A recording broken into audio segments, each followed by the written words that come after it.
Welcome dito sa nasod ng Kabuyaw, lalawigan ng Laguna. May subscribers po kaya tayo din sa lugar na ito, mga kalapag?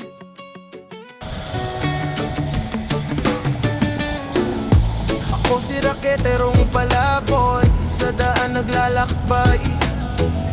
May kamera sa kamay, may pangarap na tunay. Money hunting challenge sa bawat sulok ng bayan.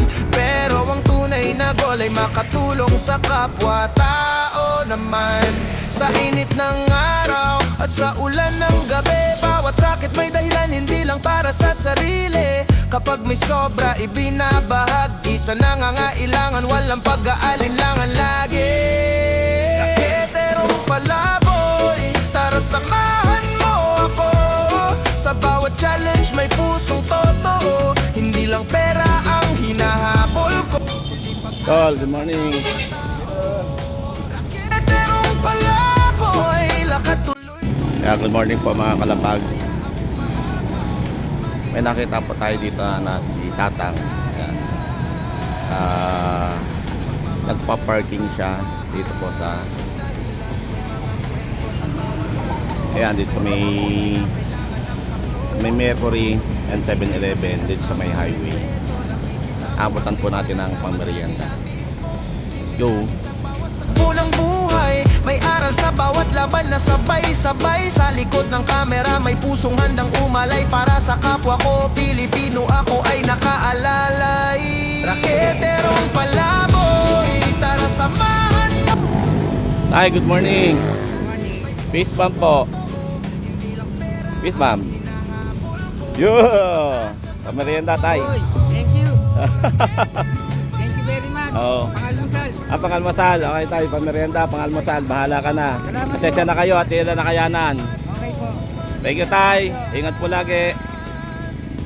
Pagmamahal sa kapwa ang dahilan.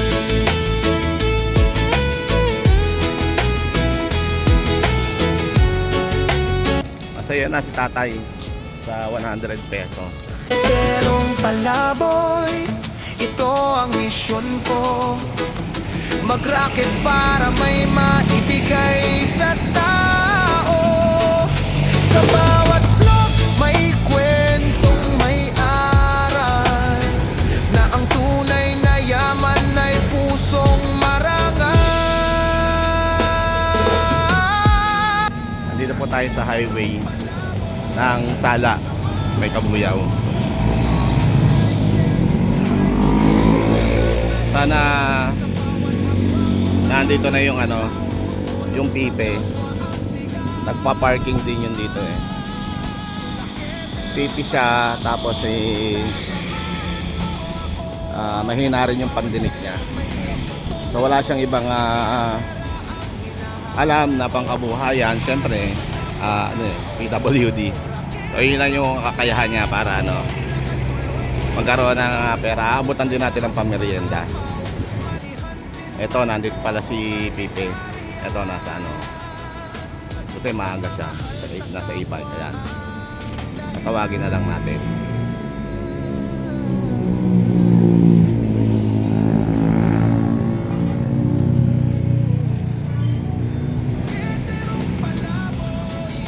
Good morning!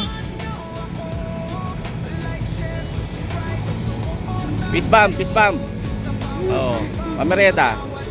Pamerienda. Ayos ba? Oh, ingat ha, ingat. Bye. Kontuwa siya. Yun lang siya. Tatawa lang yun. Ganon. Masaya na siya noon. Ang ginagawa lang yun dito is sumigaw. Humanitarian, pagmamahal sa kapwa ang dahilan.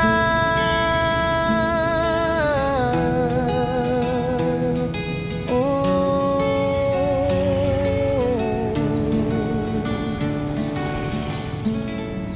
So, hanggang dito na lang mga kalapag. Salamat sa panood. God bless.